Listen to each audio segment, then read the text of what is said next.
Next অঙ্কটা দেখো কি বলেছে, the kinetic energy KE of a particle moving along X axis varies with its position X as shown in figure. The force acting on the particle at X equal to 10 metre is কত হবে?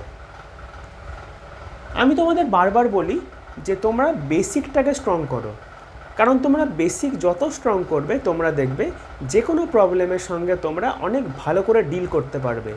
তোমাদের প্রসেসের যে length হবে সেটাও short হয়ে যাবে এবং তোমাদের কনসেপচুয়াল ক্ল্যারিটিও আসবে। তো বেসিকের দিকে মন দিতে হয় কেন বলেছি, এই প্রবলেমটা সলভ করতে গেলে তোমরা খুব ভালো করে বুঝতে পারবে। দেখো আমরা কি জানি যে ওয়ার্ক এনার্জি থিওরেম কি বলে?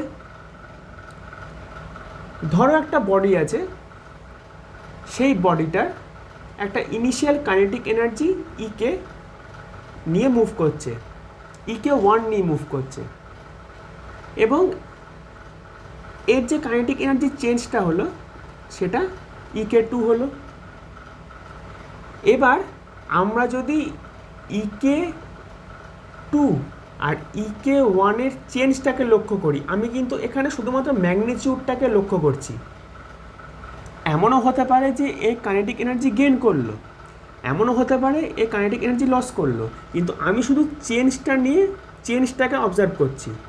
এই যে কাইনেটিক এনার্জি চেঞ্জটা হয়, এই চেঞ্জটা হয় হচ্ছে ওয়ার্ক ডান। এবার ধরো যে ফাইনাল কাইনেটিক এনার্জি হলো সে বেশি হলো দেন ইনিশিয়াল, তখন আমি বলবো work done on the particle হয়েছে। আর যদি কাইনেটিক এনার্জিটা কমে যায় ইনিশিয়ালের থেকে, তাহলে বলবো work done by the particle হয়েছে। ক্লিয়ার? কিন্তু যে চেঞ্জটা হয় ওয়ার্ক ডানের সমান। এটা ক্লিয়ার? তাহলে দেখো আমরা আর কি পাই? This is the first point. Second point আমরা পাই ওয়ার্ক ডান। ওয়ার্ক ডান কি? ধরো একটা বডি আছে, যে বডির মাস হচ্ছে m1 এবং এই বডির ওপর একটি এফ ফোর্স আমরা অ্যাক্ট করালাম, তাহলে বডিটা m1 এখানে সরে এলো। ধরি ইনিশিয়াল পজিশন ছিল x = x1, এর ফাইনাল পজিশন হলো x = x2, তাহলে ডিসপ্লেসমেন্ট কত হলো? ডিসপ্লেসমেন্ট হলো x2 - x1। ক্লিয়ার? সেক্ষেত্রে ওয়ার্ক ডান কী হবে? ফোর্স ইন্টু ডিসপ্লেসমেন্ট, মানে F into del x. Clear? তাহলে আমরা কি পেলাম?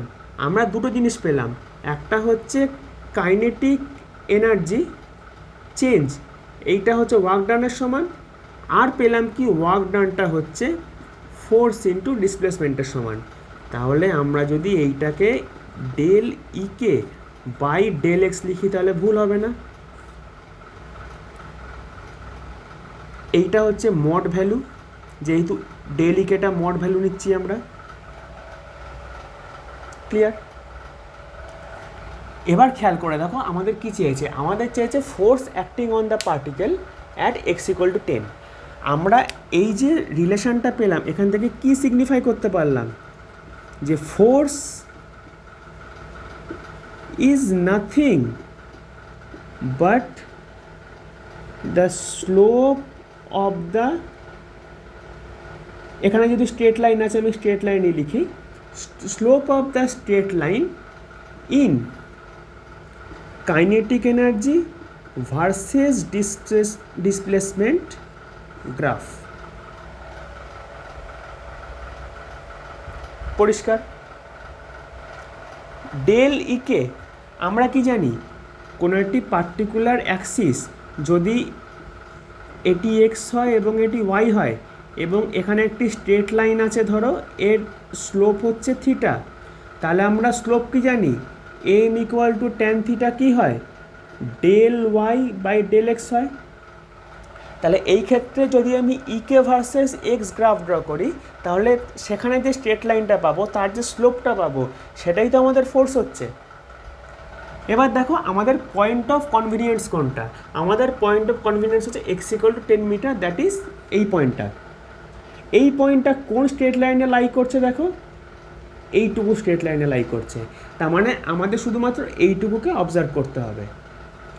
খেয়াল করে দেখো, আমাদের যে ইকে ভার্সেস এক্স গ্রাফটা আছে সেখানে কাইনেটিক এনার্জি 40 এবং ওখানে কাইনেটিক এনার্জি 20। এইখানটা হচ্ছে তোমার এক্স ইকুয়াল টু 8-এ আছে, আর এই পোর্শনটা আছে এক্স ইকুয়াল টু 12-এ, আর এক্স ইকুয়াল টু 10 যেটা আমাদের পয়েন্ট অফ কনফিডেন্স সেটা আছে এদের মাঝখানে। অর্থাৎ আমি যদি একে ইনিশিয়াল পয়েন্ট ধরি আর একে ফাইনাল পয়েন্ট ধরি, তাহলে দেখো এই যে স্ট্রেট লাইনটা স্লোপ যেটা একটা নেগেটিভ হচ্ছে, তোমরা খেয়াল করে দেখো স্লোপটা নেগেটিভ হচ্ছে স্ট্রেট লাইনটার। এই স্ট্রেট লাইনটার স্লোপ যদি আমরা বের করি তাহলে আমরা এই স্ট্রেট লাইনে থাকা যে পার্টিকেলটা আছে সেই পার্টিকেলটার ওপর কত ফোর্স কাজ করছে সেটা আমরা বের করতে পারবো। ক্লিয়ার? তাহলে দেখো এফ কী বেরোচ্ছে, আমরা যদি ডাইরেকশান শুদ্ধ কাজ করি, মানে মড ভ্যালু তুলে দিয়ে আমরা যদি ডাইরেকশান নিয়ে কাজ করি, তোমাদের মনে রাখতে হবে এফটা কোন দিকে কাজ করে, এফটা কাজ করছে অ্যালং এক্স অ্যাক্সিস। তাহলে যাই বেরোবে না কেন সেটা আই ক্যাপ হবে। এবার দেখো কী বেরোচ্ছে, ডেল ইকে, অর্থাৎ ইকের চেঞ্জ মানে ইকে ফাইনাল মাইনাস ইকে ইনিশিয়াল, আর নিচে কি হবে x final minus x initial. তাহলে এফ ভেক্টরটা কি হচ্ছে, ইকে ফাইনাল কি, ইকে ফাইনাল হচ্ছে 20 আর ইকে ইনিশিয়াল হচ্ছে 40 আর এক্স ফাইনাল হচ্ছে 12, এক্স ইনিশিয়াল হচ্ছে 8। এটা আই ক্যাপ। দেখো -20 ডিভাইডেড বাই 4 আসছে আই ক্যাপ। তাহলে আমরা খুব সহজেই পাচ্ছি এ ভেক্টরটা কি হচ্ছে -5 আই ক্যাপ নিউটন। অর্থাৎ কি না, এক্স ইকুয়াল টু 10 যখন, তখন এই স্ট্রেট লাইনে পার্টিকেলটা লাই করছে কাইনেটিক এনার্জি ভার্সেস এক্স গ্রাফে। তাহলে এই সময় এই পার্টিকেলটার ওপর যত ফোর্স অ্যাক্ট করছে সেটা হচ্ছে -5 নিউটন। ম্যাগনিটিউড বললে 5 নিউটন, আর ডাইরেকশান হচ্ছে along minus x Axis, that is minus I cap. তাহলে আমাদের অ্যান্সার হচ্ছে ডি। আশা করি ক্লিয়ার হয়েছে অঙ্কটা। আমরা আবার নেক্সট অঙ্কে মুভ করি। A block of mass m2 is placed on a horizontal table and another block of mass m1 is placed on top of it. An increasing horizontal force F equal to 80 is exerted on the upper block, but the lower block never moves as a result. If the coefficient of friction between the blocks is mu1 and between the lower block and table is mu2, then what is the maximum possible value of mu1 by mu2? তাহলে আমাদের প্রথম step আমরা কি জানি, step 1 is free body diagram. Clear? FBD। এখানে কি পাচ্ছি দেখো, বলেছে একটা টেবিল আছে, টেবিলের উপর কি আছে, একটা মাস ব্লক আছে যার মাস m2। এই মাস ব্লকের ওপর আরেকটা মাস ব্লক আছে যার কিনা মাস m1। আর কি বলেছে, আর বলেছে যে আমরা m1 মাস ব্লকটিকে একটি ফোর্স দিয়ে টানছি F equal to 80। আর কি বলেছে যে coefficient of friction mu1 between the blocks. তাহলে m1 আর m2-র মধ্যে কোএফিশিয়েন্ট অফ ফ্রিকশন কত, mu1। আর লোয়ার ব্লক আর m2-র মধ্যে, বা লোয়ার ব্লক m2 আর টেবিলের মধ্যে কত, mu2। এইটুকু আমাদের প্রশ্নে বলে দিয়েছে। এরপরে আমরা একটু ফোর্স দেখার চেষ্টা করি, কি কি ফোর্স কাজ করছে। দেখো আমরা যদি m1 ব্লকটাকে কনসিডার করি, তাহলে m1 ব্লকটা m2-র ওপর একটি m1 জি ফোর্স দিচ্ছে, পরিষ্কার। এই যে m1 m2-র ওপর m1 জি ফোর্স দিচ্ছে, তাহলে M2 M1-এর ওপর একটা আপওয়ার্ড ফোর্স দেবে, that is a normal force, N1 ধরি আমরা। ক্লিয়ার হয়েছে? এরপর আমরা M2-র দিকে লক্ষ্য করি। তার আগে আমরা দেখি যে এই যে F ফোর্সটা দিয়ে আমরা M1 ব্লকটাকে টানছি, তার জন্য M1 আর M2-র মধ্যে একটি ফ্রিকশনাল ফোর্স ক্রিয়েট হচ্ছে, যেটাকে ব্যালেন্স করছে। সেটা হচ্ছে μ1 N1, এর ডাইরেকশন এইদিকে। ক্লিয়ার? এবার দেখো M2-র ওপর কী ফোর্স কাজ করছে? M2-র একটি M2G গ্র্যাভিটেশনাল ফোর্স কাজ করছে। ক্লিয়ার? এবং M2Gর জন্য এই টেবিলটা M2-র ওপর একটি নর্মাল ফোর্স দিচ্ছে, দ্যাট ইজ N2। এইবার ঘটনাটা তোমরা একটু খেয়াল করে দেখো। M1 ব্লকটাকে F ফোর্স দিয়ে আমরা টানছি টুয়ার্ডস দিস ডাইরেকশন, তার জন্য অপোজিট দিকে একটা ফ্রিকশনাল ফোর্স তৈরি হচ্ছে। এবার কি হচ্ছে, হওয়া উচিত ছিল এই ফ্রিকশনাল ফোর্সটার জন্য M2 ব্লককে এই দিকে মুভ করা উচিত ছিল, মানে FS1 যদি আমরা ধরি এটাকে, তাহলে FS1-এর অপোজিট দিকে মুভ করা উচিত ছিল with a force FS2, that is we can write μ2 N2। Clear? কিন্তু M1 ব্লক মুভ করলেও M2 ব্লক কিন্তু মুভ করছে না। এর মানেটা কি হচ্ছে? এর মানে হচ্ছে কোনোভাবে এই FS1 এই ফোর্সটি এতটাই বেশি, এই যে ফ্রিকশনাল রেজিস্ট্যান্সটা এইটা এতটাই বেশি যে ও FS1-কে ওভারকাম করতে পারছে না। তার মানে কোনো না কোনোভাবে FS2 is greater than or equal FS1। আমরা গ্রেটার দেনই বলবো, কারণ যেহেতু মুভ করছে না। আমরা ফ্রি বডি ডায়াগ্রাম থেকে এইটুকু বুঝতে পারলাম। নেক্সট আমাদের স্টেপ কি? নেক্সট আমাদের স্টেপ হচ্ছে ব্যালেন্সিং দ্য ফোর্সেস। তাহলে আমরা কি বলতে পারি? ফর মাস M1 আমরা কি পাচ্ছি? দেখো খুব ক্লিয়ারলি পাচ্ছি যে N1 যে নর্মাল ফোর্সটা, একে একমাত্র ব্যালেন্স করছে M1G। আর কি পাচ্ছি? আর আমরা একটা পাচ্ছি FS1 যে ফ্রিকশনাল ফোর্সটা, সেটা μ1 N1। ক্লিয়ার? এবার ফর মাস M2 আমরা কি পাচ্ছি? দেখো এই যে N2 নর্মাল ফোর্সটা, এর ডাইরেকশন আপওয়ার্ড। একে কোন কোন ফোর্স ব্যালেন্স করছে? একে ব্যালেন্স করছে M1G এবং M2G। M1G এবং M2G মিলে N2-কে ব্যালেন্স করছে।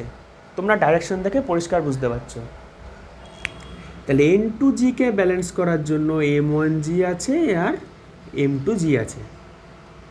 ক্লিয়ার? আর কি পাচ্ছি আমরা? FS2 পাচ্ছি μ2 N2। তাহলে এইটা আমরা বলি ইকুয়েশন 1, এটা আমরা বলি ইকুয়েশন 2।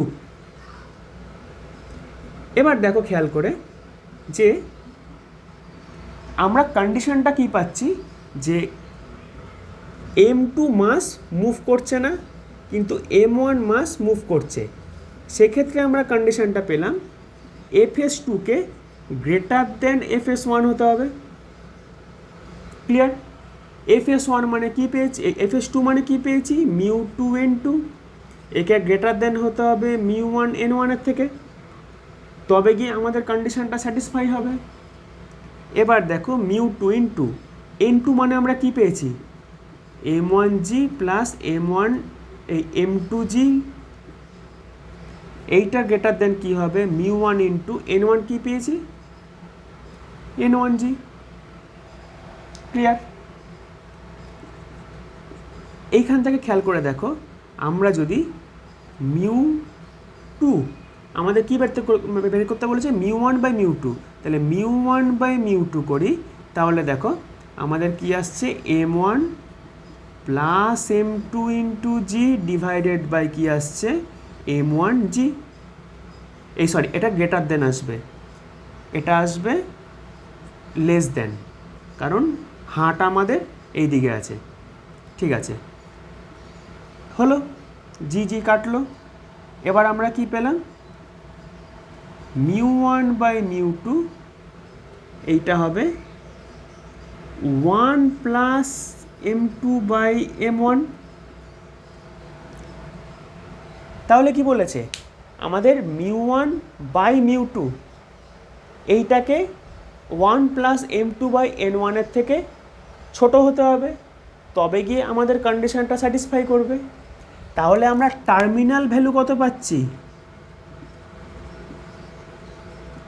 টার্মিনাল ভ্যালু যেটা পাচ্ছি বা যে ম্যাক্সিমাম ভ্যালুটা পাচ্ছি সেটা পাচ্ছি কত, 1 প্লাস m2 বাই m1। এটা পরিষ্কার হয়েছে? তাহলে আমাদের অ্যান্সার কি হবে, আমাদের অ্যান্সার হবে অপশন বি। আশা করি তোমরা প্রবলেমটা বুঝতে পেরেছো। আমাদের আজকের সেশনের লাস্ট প্রবলেম কি বলেছে দেখো। A bullet of mass 4.2 into 10 to the power minus 2 kg moving at a speed of 300 meter per second gets stuck into a block with mass 9 times that of the bullet. If the block is free to move without any kind of friction, then the heat generated in the process is কত হবে। দেখো একটা block আছে যার মাস আমরা ধরি m2, একটা bullet আছে যার আমরা মাস ধরি m1। বুলেটটা একটা v1 ভেলোসিটি নিয়ে মুভ করছে এবং ব্লকটা রেস্টে আছে। This is the case before collision. এবার কি বলেছে, এই বুলেটটা এসে এই m2 ব্লকটাকে ধাক্কা মারলো এবং গেঁথে গেল, অতএব বুলেটটা এর মধ্যে গেঁথে গেল এবং এই কম্বাইন্ড সিস্টেমটা ভি ভেলোসিটি নিয়ে মুভ করতে শুরু করলো। তাহলে this is the case of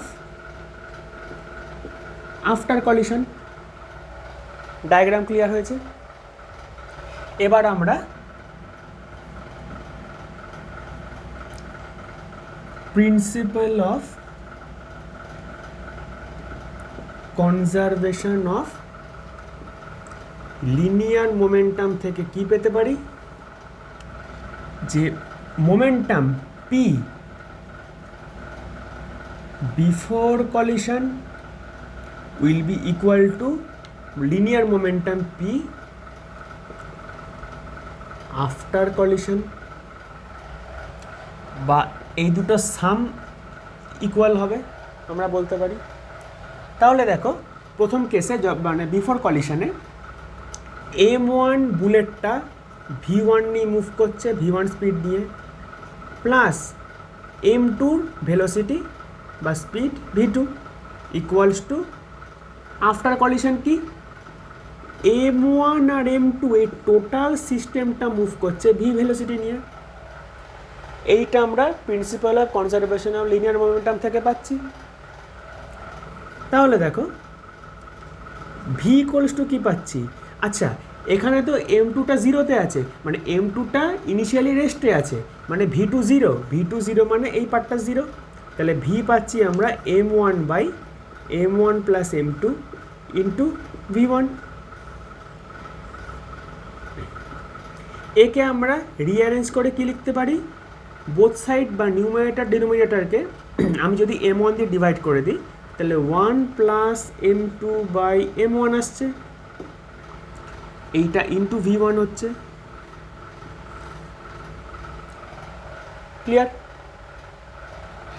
আমাদের কি বলা আছে, আমাদের বলা আছে m1 হচ্ছে 4.2 into 10 to the power minus 2 kg, আর m2 কি বলা আছে 9 ইন্টু m1, এখান থেকে আমরা m2 বাই m1 রেশিওটা পাচ্ছি 9,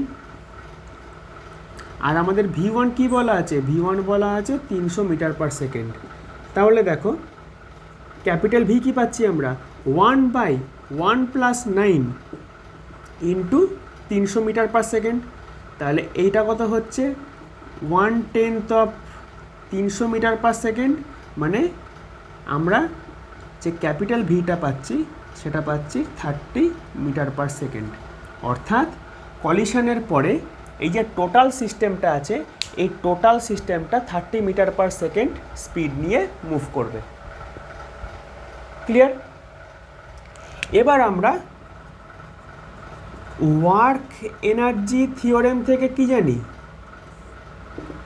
যে হিট জেনারেটেড যেটা হচ্ছে এই টোটাল প্রসেসে যে হিটটা জেনারেট হচ্ছে সেটা ইকুয়ালস টু আমরা বলতে পারি loss in kinetic energy. Clear? তাহলে লস ইন কাইনেটিক এনার্জি মানে kinetic energy before collision minus kinetic energy after collision. Clear? দেখো ইনিশিয়ালি তো M2 যে মাসটা রেস্টে ছিল, তার মানে এর কেইটা মানে কাইনেটিক এনার্জিটা 0 হবে। আমরা শুধু কি পাবো, half m1 v1 square, m1 মাসের জন্য কাইনেটিক এনার্জি পাবো, minus kinetic energy after collision কি হবে, half the combined mass into v square. এবার কি পাবো, half into 4.2 into 10⁻⁻² into 300 into 300 300 square, minus half into এটা হবে 10m1, m1 আছে আর m2 মানে হচ্ছে 9m1, মানে এই টোটালটা হবে 10m1। 10m1 মানে 10 into 4.2 into 10⁻² KG into 30 into 30।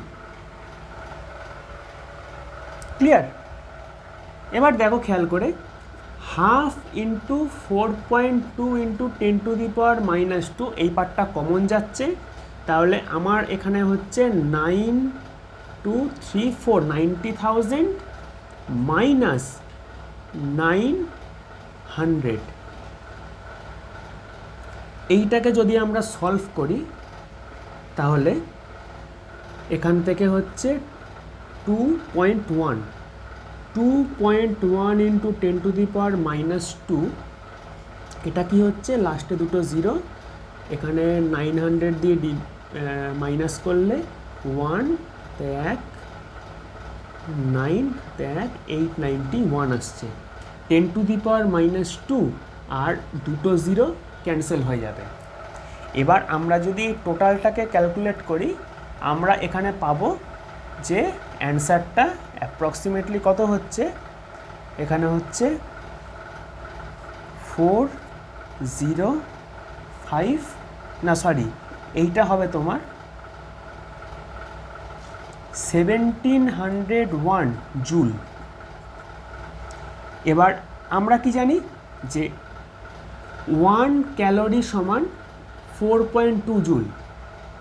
সেক্ষেত্রে আমরা যদি এখানে একে 4.2 জুল পার ক্যালোরি দিয়ে ডিভাইড করে দিই তাহলে আমরা পাবো 405 ক্যালোরি। অর্থাৎ আমাদের যে হিটটা জেনারেট হচ্ছে হিটের অ্যামাউন্টটা হচ্ছে 405 ক্যালোরি। ক্লিয়ার হয়েছে?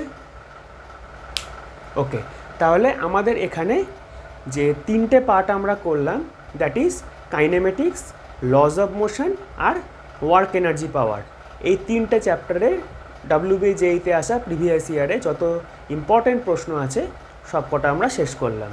তাহলে দেখা হচ্ছে পরবর্তী টপিকে।